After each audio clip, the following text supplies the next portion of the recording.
kjo dosja nëmër 2, kështë kam qëtë dërun, se nuk është se qëtë dosja nëmër 2, tani, për të cilën u hoqë çdo lloj mundësie që apeli të vendoset ndryshe nga shkalla e parë.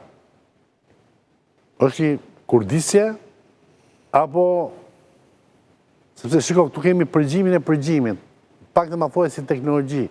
Pra, do më thënë, Zoti Velia e mendonte që nuk po përgjoj, ndërkohë që jep të merte me njerëz të familjarë, ndërkohë që elemente përgjimit e ka vënë Spaku, por e ka ekzekutuar të teoria e burgjeve, dhe si është, më pak të më jep atë, se unë e di që nuk bëni komente politike, si është protokolli. Mje protokolli, të dhe. Zoti Velia nuk ka qenë në përgjim fillimisht. Po. Por kanë qenë familjarë ti në përgjim dhe bashkëpunëtor të ti me vendim gjykatës. Dhe nga përgjimi i tyre ka dalë që ky i paraburgosur në hetim bën telefonata të cilat nuk identifikohen dot se nga vinë dhe me çnumër përveç atij të kabinës së paraburgimit. Pra nuk janë bërë vetëm me kabinën, janë bërë dhe me dyshohet, Spaku e thotë, dhe me celular brenda ambienteve të paraburgimit. Ky ka qenë fillimisht është bërë kontroll për të kërkuar ku është ky celular, madje kanë dhe numrin e celularit. Dhe pastaj kanë kaluar në përgjime të tjera. Celulari misterios i kujt ishte? Ambiental nuk shprehet fare Spaku për këtë. Është një oficer i policie që i cili ka shkuar Spaku. Ajo është pjesa e dytë, se edhe përgjimi ka dy pjesë. Po? Ka pjesën ku është komunikuar brenda ambientit të paraburgimit dhe pjesën ku është komunikuar në furgonin e transportimit të tij nga Durrësi në Tiranë.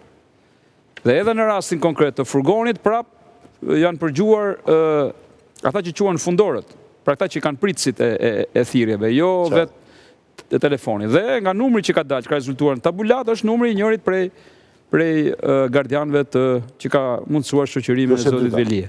Pra janë dy momentet. Të dy herët me celular?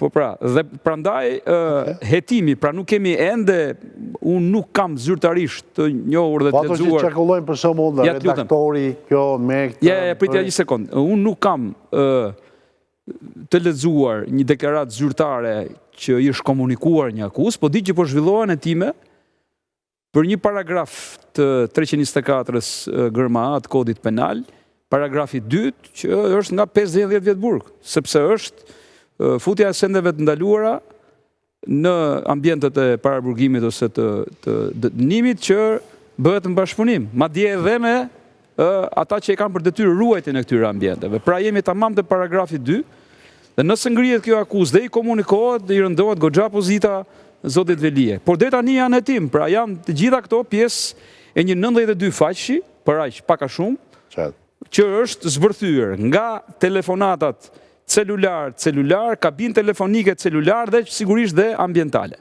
Ambientale dyshohet që mund të jetë vendosur, e kemi pas teknikte, po më mirë mos ta them se kur është vendosur, sepse do merret vesh për raste të tjera, vetet sekret.